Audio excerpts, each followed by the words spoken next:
Welcome, and thank you for tuning in to the Sunday services at Center for Spiritual Living, Denver. We are a loving and prospering community in the heart of Denver and online. We now conduct hybrid services at the historic Grant Avenue Community Center and Sacred Place, located at 216 South Grant Street, Denver, Colorado.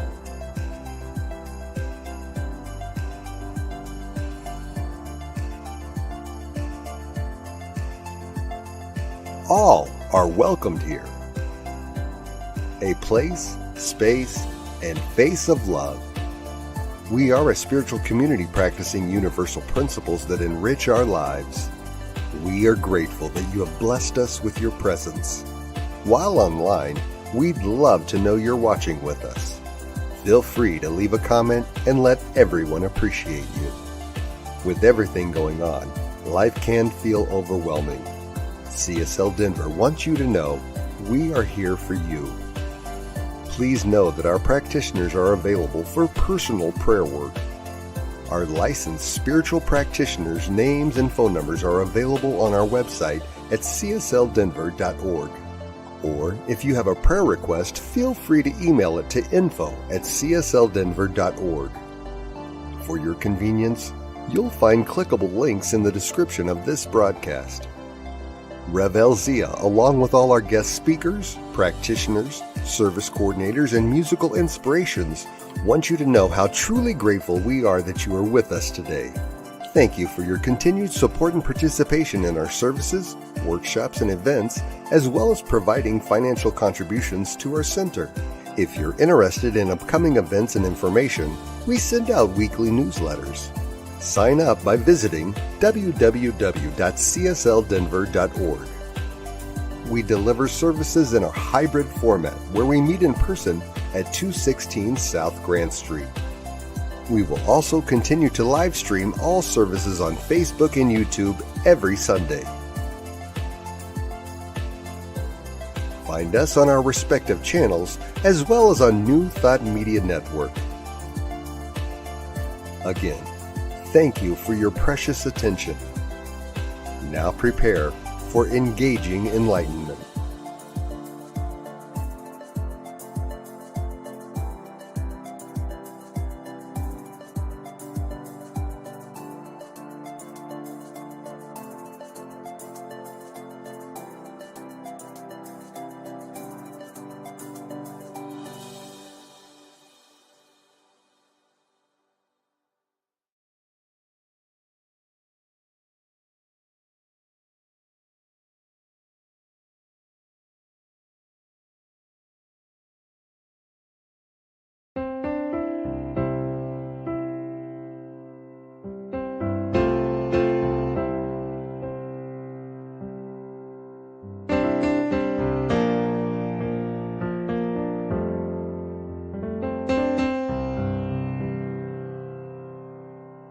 There is a garden where dreams come true,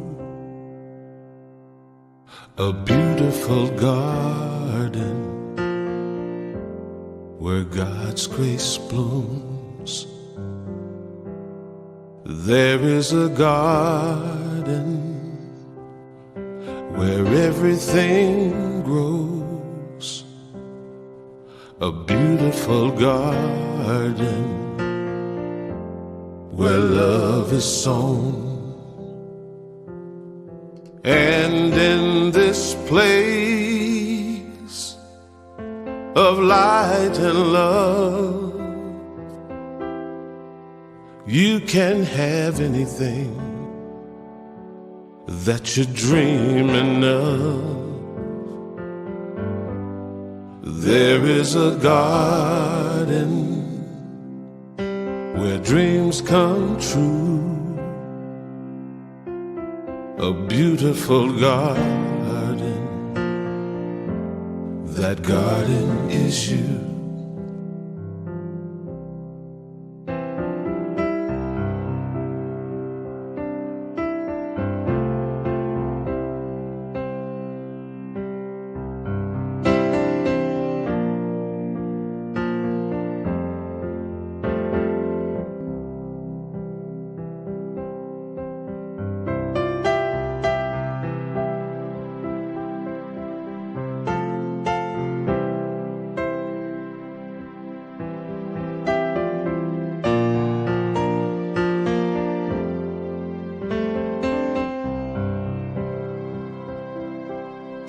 And in this place of light and love, you can have anything that you're dreaming of.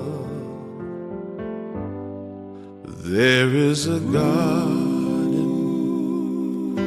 where dreams come true,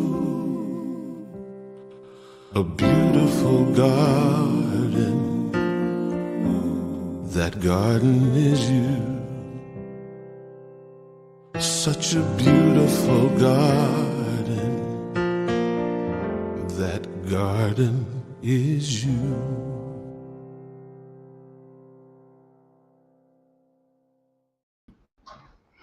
Good morning, everybody, and welcome to Center for Spiritual Living, Denver. It's nice to see a lot of familiar faces here, as well as some new faces, so welcome, everybody. And I invite you to get comfortable in your chair and close your eyes and just bring in the presence of the divine. The divine that is in, through, and around each and every one of us.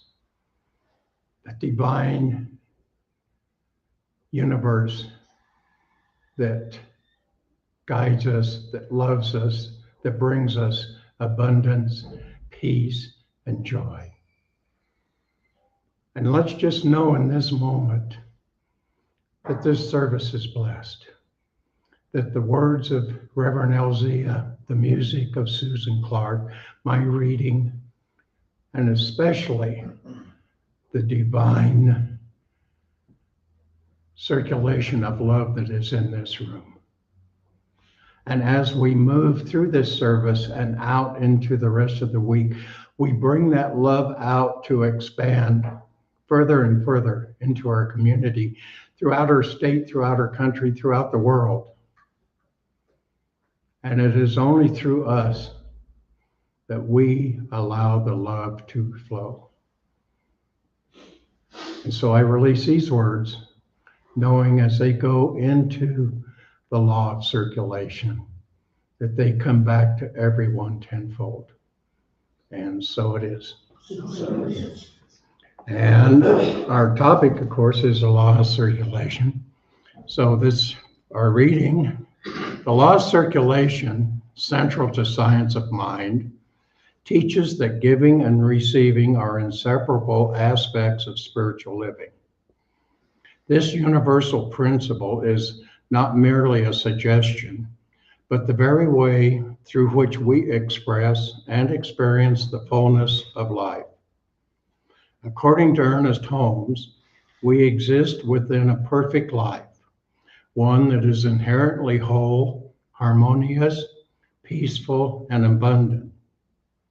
Yet this perfection becomes real to us only to the extent that we embody and express it.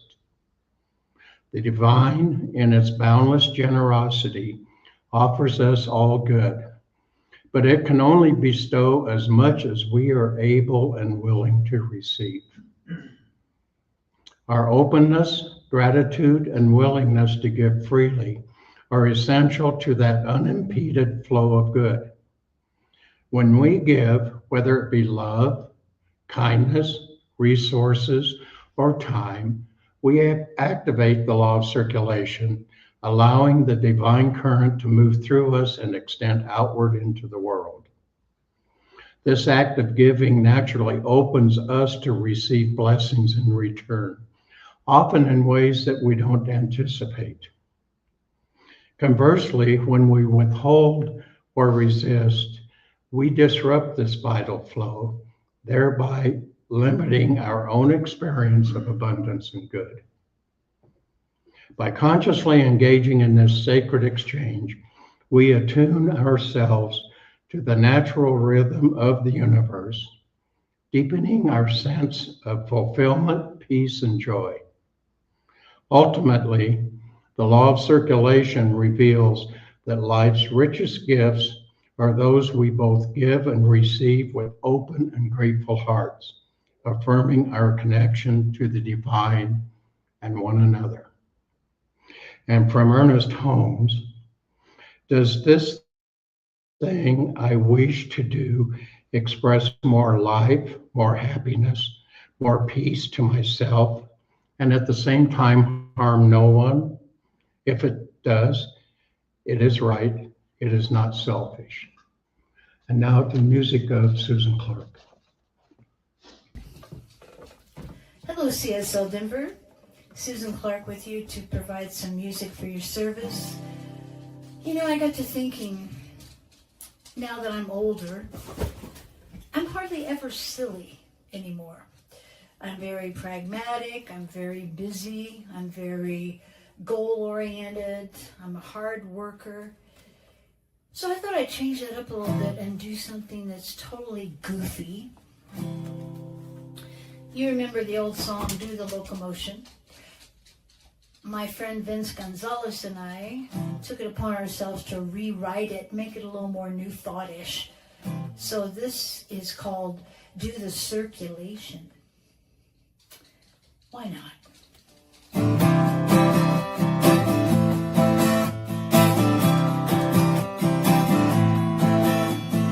There's a great new craze now that's sweeping the nation. Come on, do the circulation. It starts with your heart, what a great sensation. Come on, do the circulation. Learn to relax and let it flow. No more holding back, just go, go, go. Come on, do the circulation with me.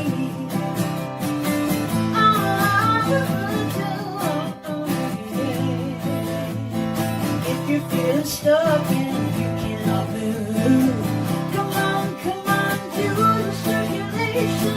Give it up to God and watch your life improve. Come on, do the circulation. Do it nice and easy, now don't lose control. A little bit of faith and a lot of soul.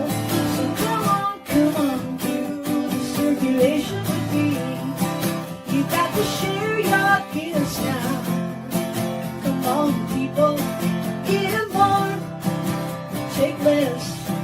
Well, now I think you pass the test. There's a great new craze now that's sweeping the nation. Come on, do the circulation. It starts with your heart, what a great sensation. Come on, do the circulation. Learn to relax and let it flow. No more holding back, just go, go, go. So come on, do the circulation with me. You got to share your gifts now. Come on, people, give more, take this. Well, now I think you pass the test. So if you're feeling stuck and you can't move, come on, do the circulation. Give it up to God and watch your life improve. Come on, do the circulation. Do it nice and easy, now don't lose control. A little bit of faith and a lot of soul. So come on, do the circulation. Come on, do the circulation. Come on, do the circulation with me. Well, I hope that put a smile on your face. Thank you. Oh, good morning. Good morning. Are y'all doing the circulation? I never would have thought about recreating that song into that, but I'm glad somebody did. Good morning and welcome to CSL Denver, a place, a space, and a face of love, a spiritual community teaching ancient wisdom and utilizing principles that are universal to empower our lives and the lives of others. Before we get started, if it feels comfortable, I want to make sure that we create this container that's filled with love and filled with spirit. So if it's comfortable for you to close your eyes or lower your gaze and take a deep breath. Infinite Spirit, divine intelligence, the force that flows through all there is. we pause in reverence of this flow, of this rhythm. We recognize that we are not separate from this flow, but vessels through which it moves. We affirm that each soul gathered here today is an open channel to the divine flow.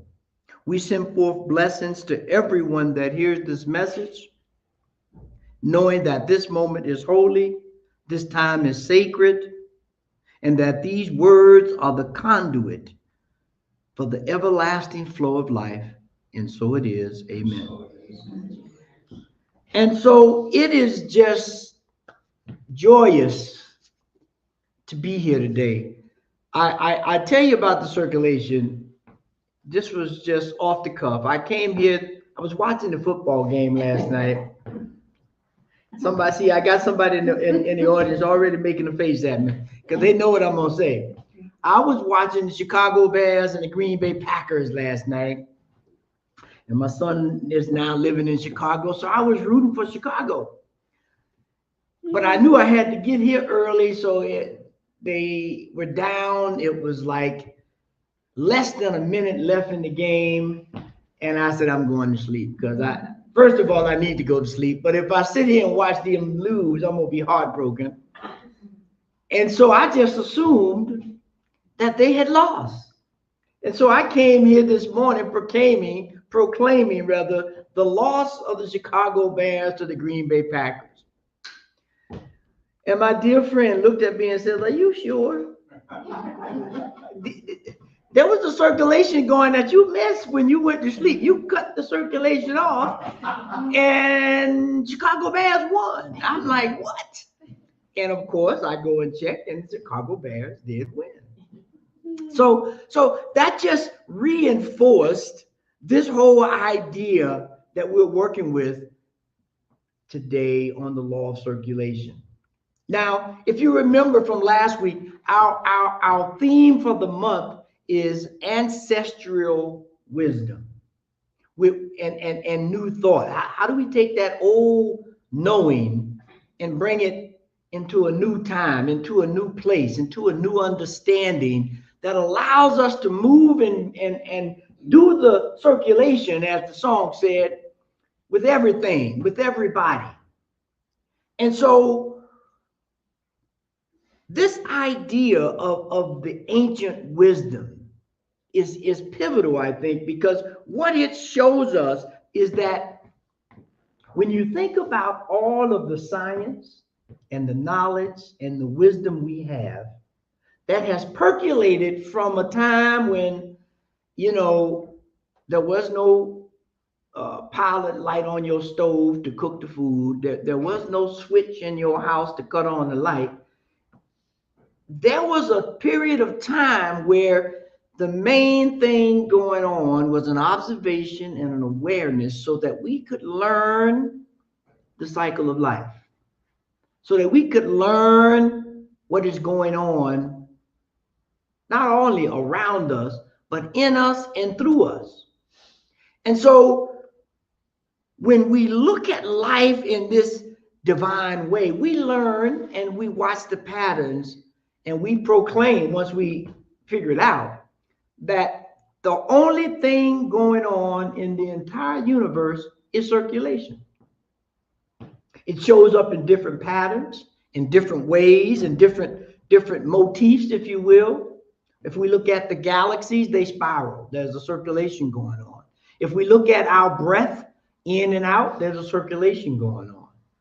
If we look at the very essence of who we are, our heart, that pumps life-giving source everywhere on this planet, it is an inflow and an outflow, a circulation that allows us to proclaim there is a pattern of life, and if I can put myself in right alignment with that pattern, things will flow.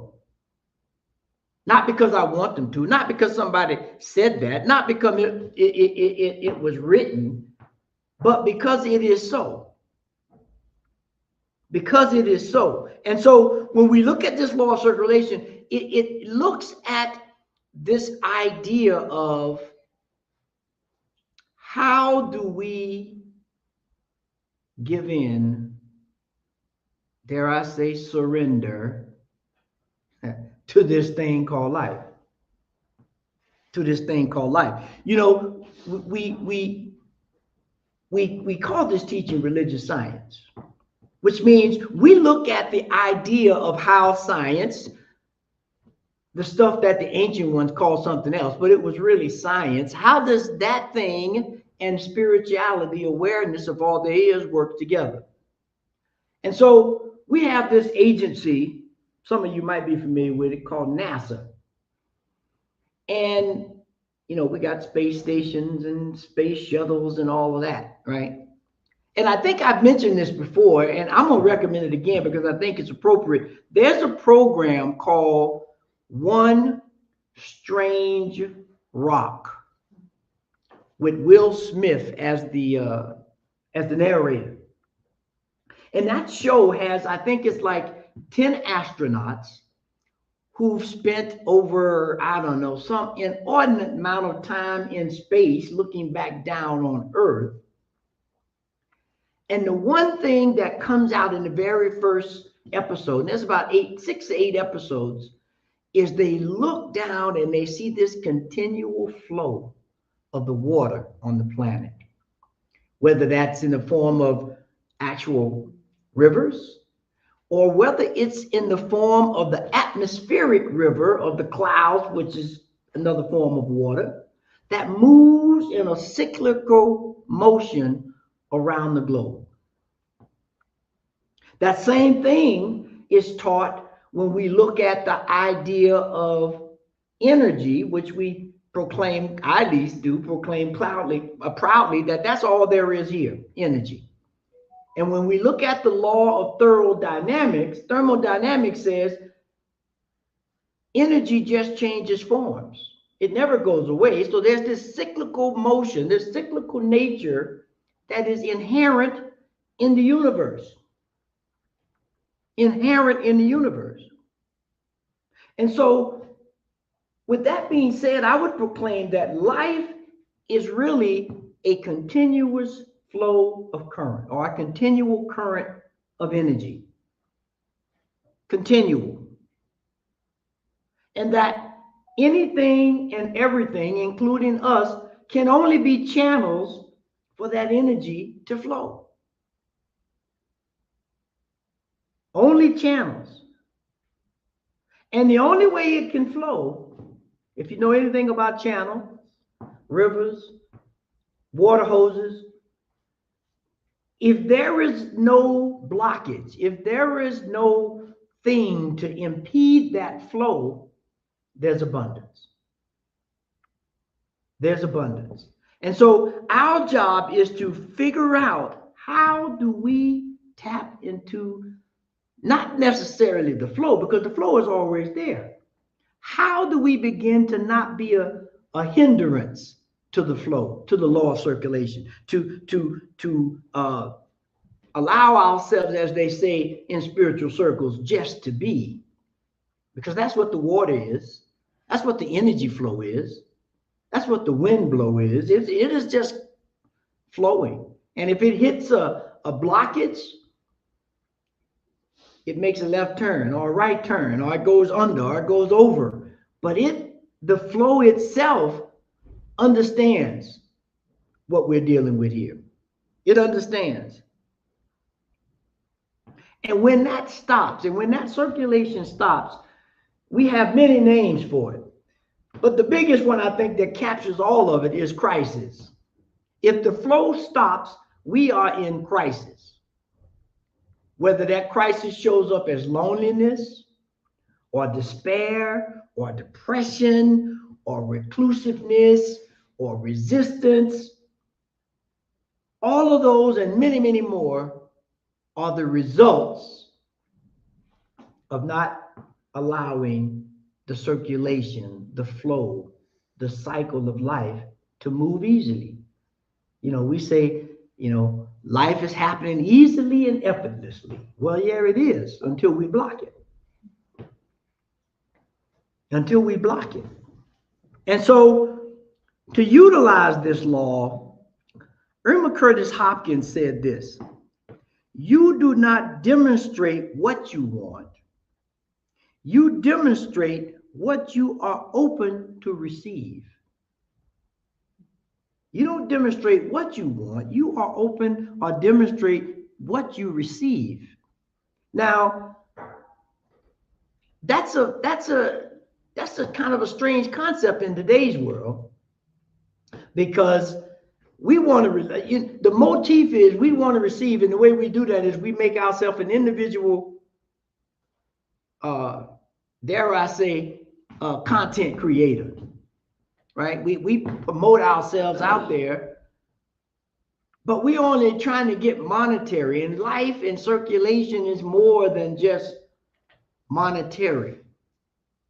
It's the breath that we breathe. It's the blood that runs through our veins. It's the wind that blows to clear away the smoke.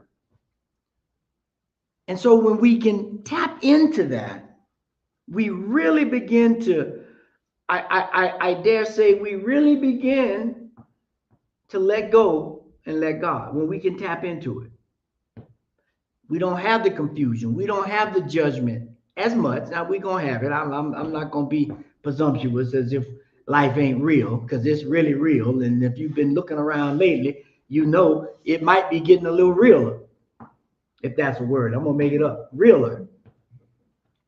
But we have to begin to be open to the flow of life. Remove whatever blocks, remove whatever, and that alone isn't enough. It's just, it takes a little bit more than just to be open, to acknowledge the ebb and flow of life. In Luke 6:38, in Luke 6:38, we have this statement: give and it will be given to you. For the measure you give will be the measure you get back. There's that law of correspondence. As above, so below. As within, so without. Right? There's this whole microcosmic and macrocosmic world that elevates and accentuates this idea of circulation. There's the scientific notion that if you could examine, or if you examine an atom and all of the things going around the nucleus, that's the same thing that's happening in the galaxy. Everything is in motion, everything. And so in all aspects, it's the same. The giving and receiving. It completes the cycle. It completes the circuit. If I have a light switch and the wires aren't connected, the circuit is not complete. So I can flip the switch all day. There will be no light. But as soon as I put the pieces back together in this circulation of energy, this circulation of abundance, it's almost like magic. You just flip a switch. I can't, boom, light comes on. It's the same in our life. It's the same in our life. And so when we're able to clear out all of the confusion and know that the circulation and the switches and everything has to be in place, now we can put this law to work for us, right? So today's topic is the law of circulation at work. We need to do more than know about it. We need to engage it so that we put it to work. Now, just one thing before we go in, oftentimes when we think about releasing or removing something, we look at it as a loss.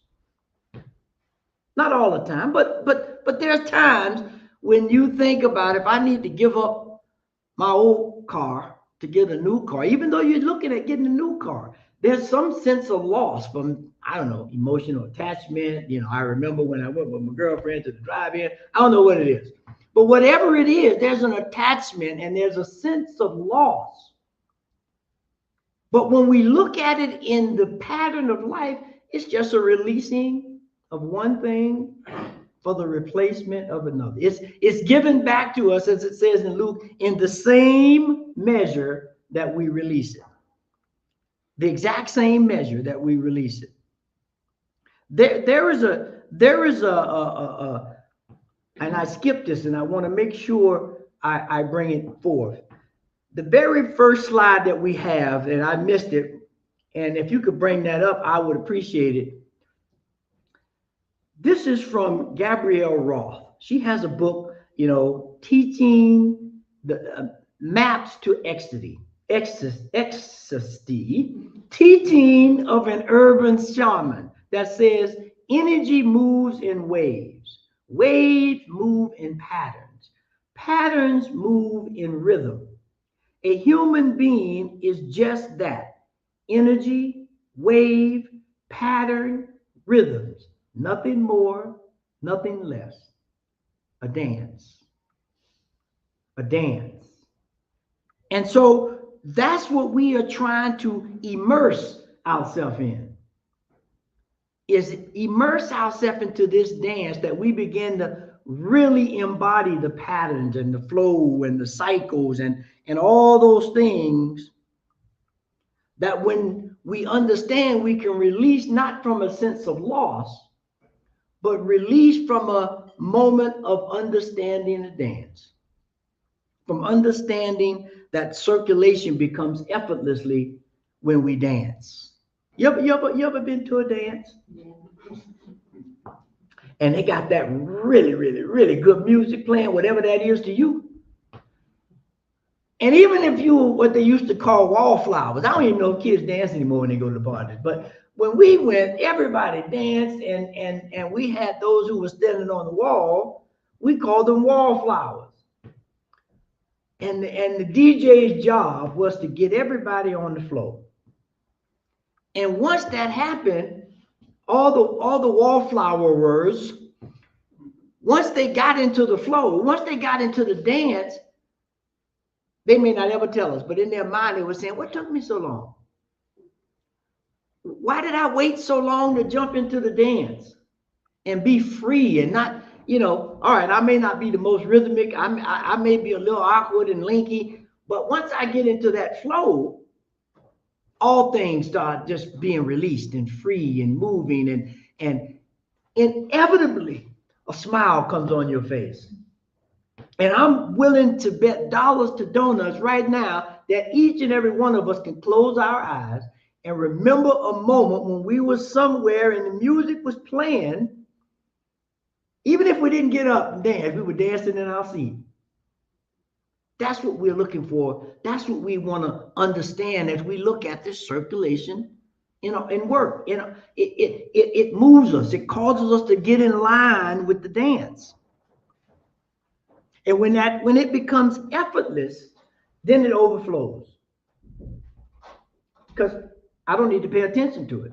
I'm not resistant to it. It just flows, and then it overflows.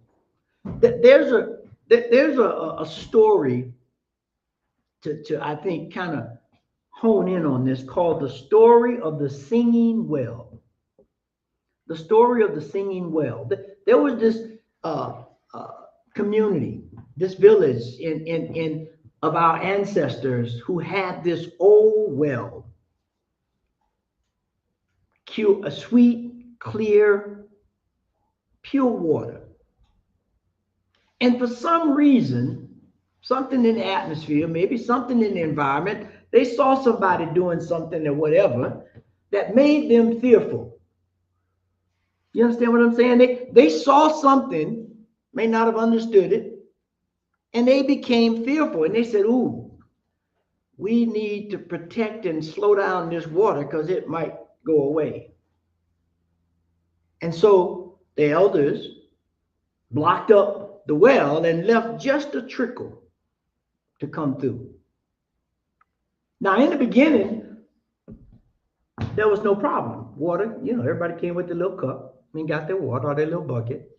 But eventually, that well stopped producing water.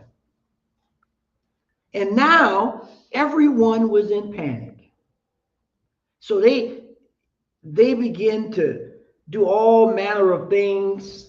And one astute, attuned member of the community said, we should go down there and call Sister Mary. She understands these things. She's a wise one. So they went and got Sister Mary, and she came and she looked at the well, and she walked around the well for a little bit and listened. And she could hear the singing of the well. And she said, oh, well, I know what the problem is. You need to remove all these rocks, all these blockages you thought were saving the water to keep it for some rainy day or something, and it will flow. And of course, they removed the rocks, the water flew, and the song returned of the water running through the rocks and trickling over the hillside. And that's what we are asked to do. Remove the blocks. The water of life is still available. It's still circulating. But we have to ask the question, are we removing the blocks? Or are we just panicking, thinking, oh my God, there is no more water, there is no more song, and now we go frantically hither and thon, trying to figure out how to tap into the cycle of life. How do we tap in? Charles Fillmore from Unity said this: the law of giving and receiving is a universal law. Not that one. It's a universal law. It is the action of substance and it is increase. So the question becomes, how do we participate in this law? How do we participate in the law of circulation? And so I'm going to give you 3 things that allows us to participate. Now, the first thing is the circulation of substance. And now if I can get that slide from Charles Fillmore. Charles Fillmore said this about the circulation of substance. If man hoards the thing that he seems to possess, he clogs the spiritual channel from which the original flowed, and so receives sparsely from the source. If you begin to hoard, i.e., you start blocking up the channel, this law of circulation for substance is going to be a problem. They used to have a program on TV called Hoarders. And somebody said, oh, you should look at that. And I'm like, man, I don't want to see no show like that. But one day, the remote control got the best of me, and I just started pushing, and show was on. And this particular person had stacks and stacks and stacks of paper towels. I mean, they could have opened up a store to sell paper towels. The house, and that was just one of the things that they were hoarding. They had all kind of other things all over the house. And to get through the house, there was like little tunnels to get through the house. Hoarding substance. For what reason? There are many. But inevitably, obviously, she never used any of them because they were still stacked there. Where in our lives do we crave for some new substance, but we're hoarding the old? We're holding on to it. We're not letting it go. This is not like a vending machine. We have to be active in this thing. I got to let some of it go.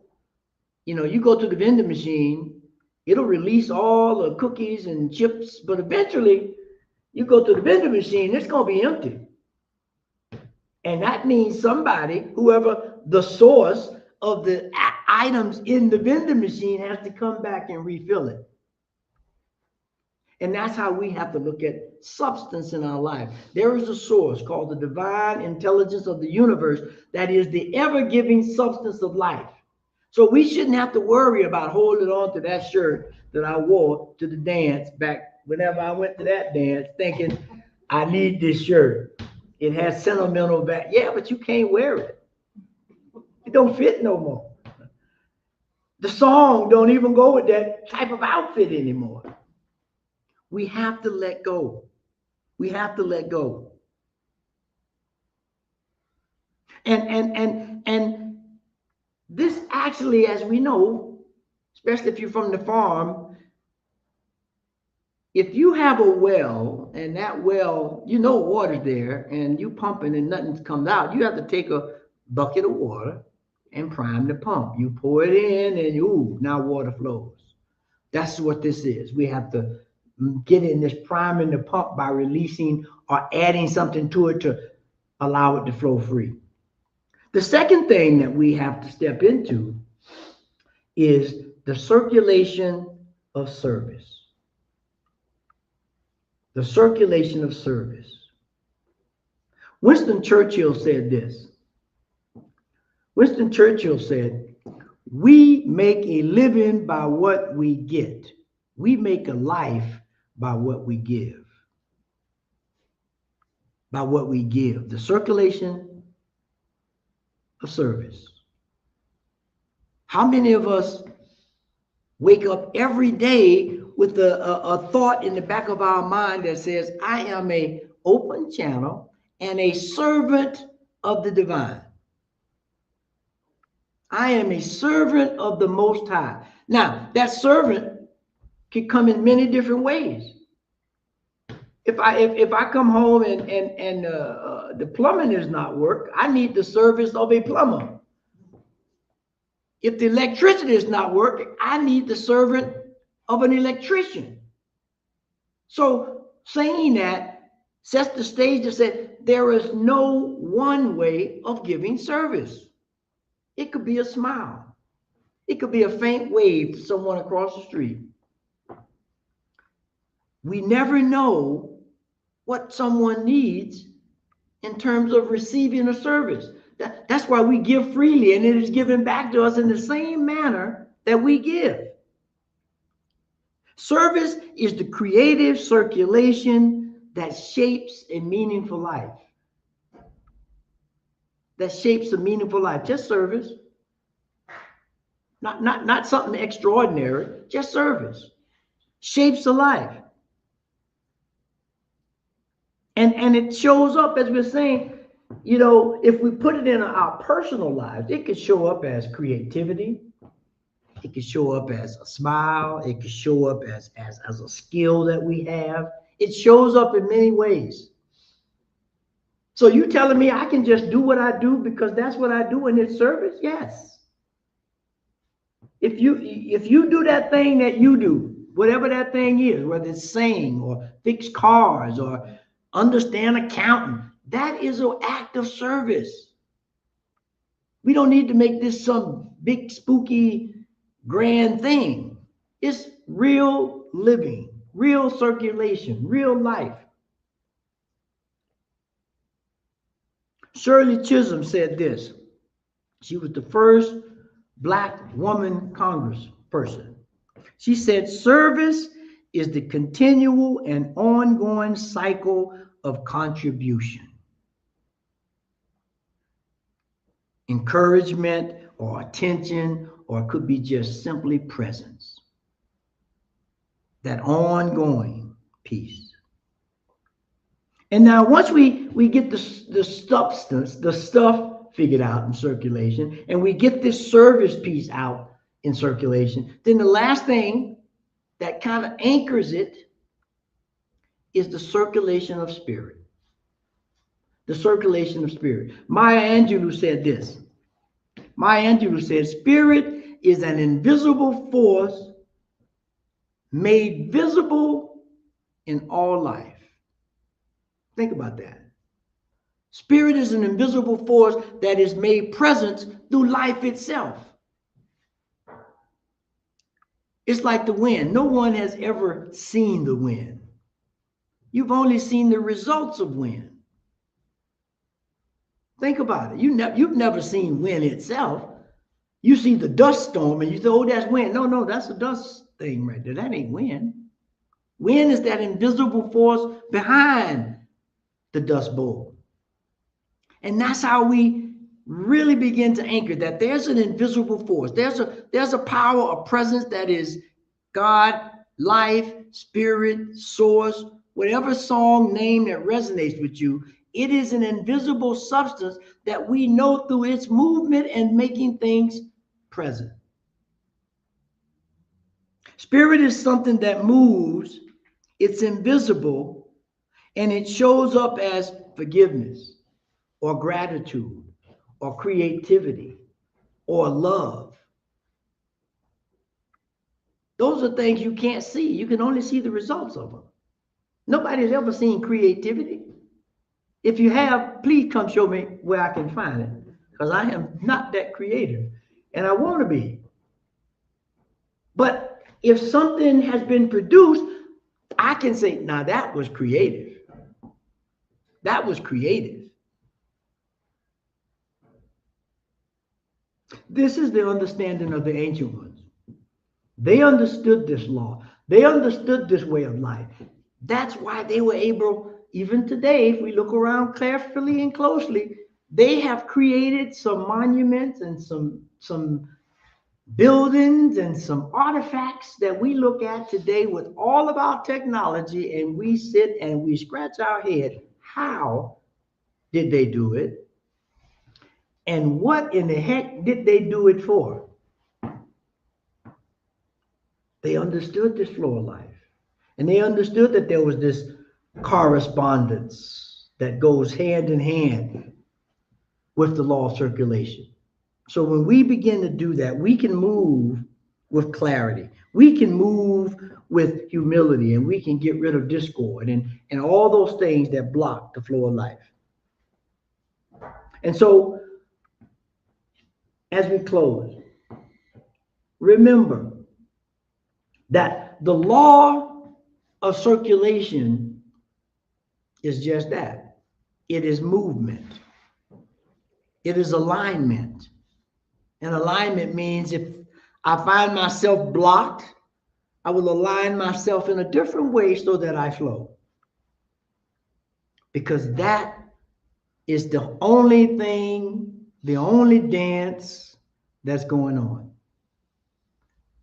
And so as we remember that in our hearts, in our very minds and our very souls, we become free.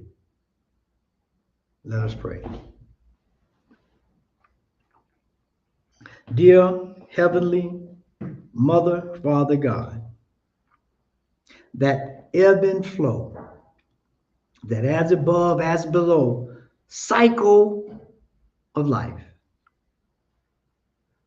the thing that keeps this whole universe alive and moving and creating and producing and figuring out how to stay in a state of grace.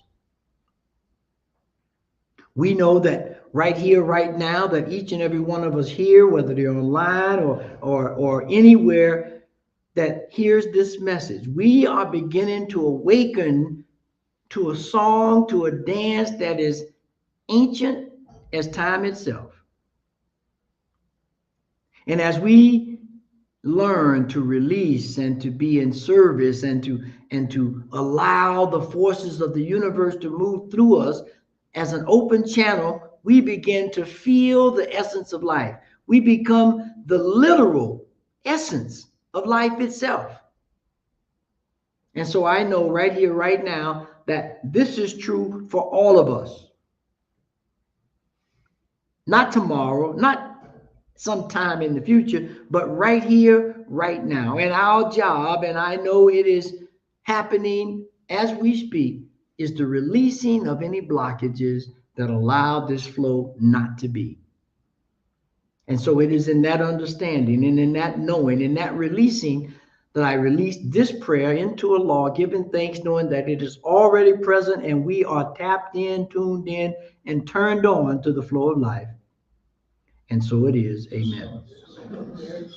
And so, as always, just to anchor this, we have some call to actions because we have to make it move.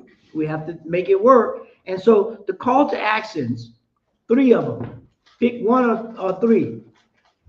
Pick one thing to release this week to remove a stone that is blocking your flow. Just one thing. Then, and offer one act of service with no attachment or expectation. Number 3, choose one spiritual practice, forgiveness, prayer, meditation, create something to prime the pump of your circulation. You can pick 1, 2, 3, all of them, but we have to practice this law of circulation, like all these laws. And so when we do that, we move forward. And the affirmation to anchor that this week is this. Sorry for that. I am a clear channel for the circulation of divine good. I give freely, I receive joyously, and I release gratefully, and so it is. And so it is. And so thank you for being here. It is now that sacred circulation of law to support CSL Denver. And we want to let you know that we appreciate all that you give to this center, whether it's in time, treasure, or talents.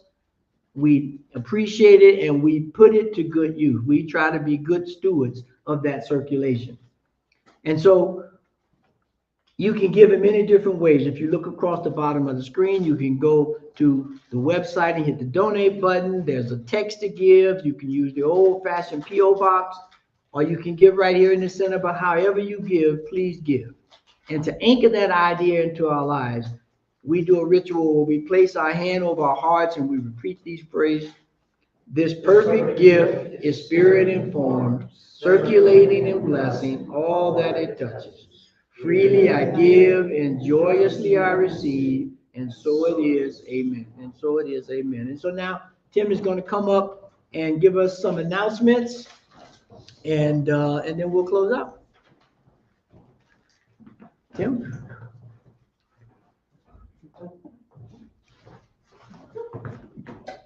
Thank you, Reverend Elzia. Okay, we have the new January, February Science of Mind magazines over here for sale. They're the ones standing up in the little display case. They're $10 a piece, and you can just drop the money in the gifts jar. We also have older Science of Mind magazines laying on the table in front of it, and you're welcome to take 1 or 2 and go ahead and read it. The information is always current and always applicable, so please go ahead and do that. Our community cafe is every Sunday, and instead of the standard celebration service, we get together for a tasty potluck and explore topics of interest to our CSL Denver family. Community cafe is a monthly happening. Everyone's invited, so please come in person because we don't stream this. And I mean, you can't potluck on the screens.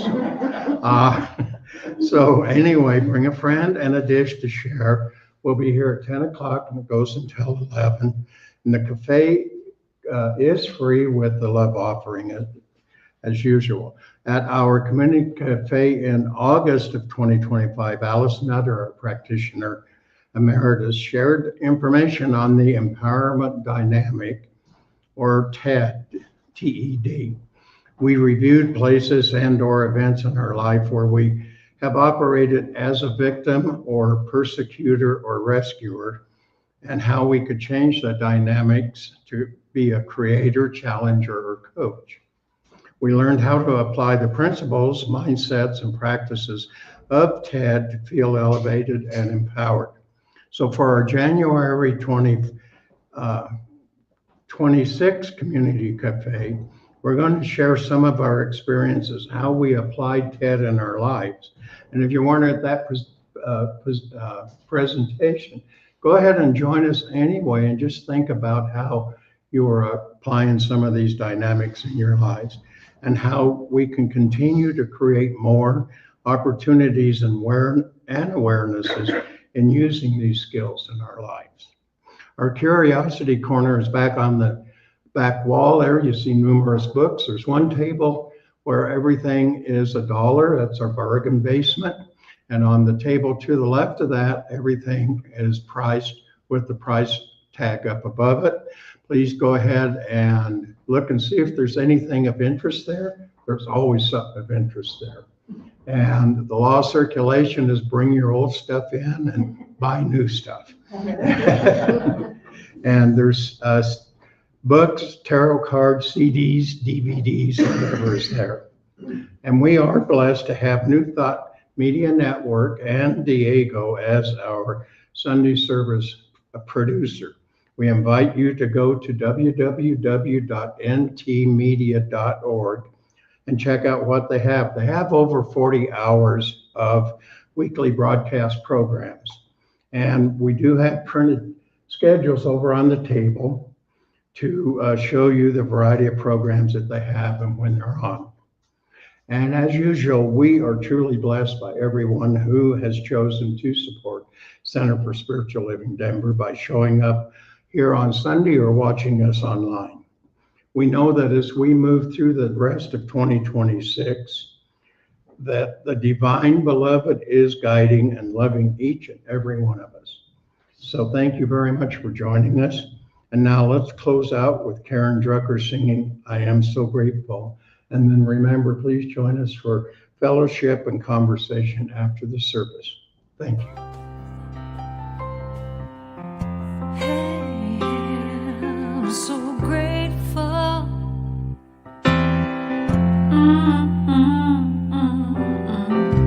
I'm so grateful. I'm so grateful.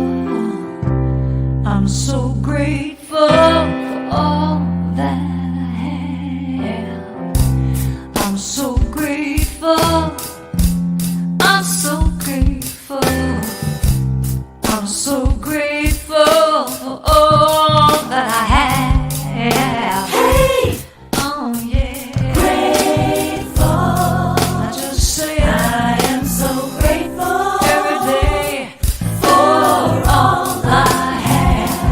Every day.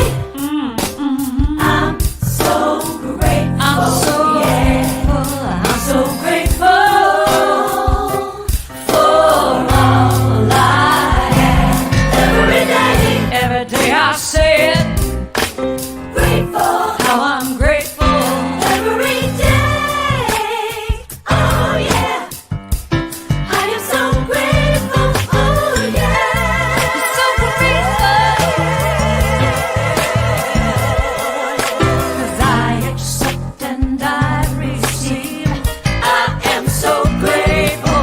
Oh yes, I am. I am. I am so grateful. Hey, grateful. I just come up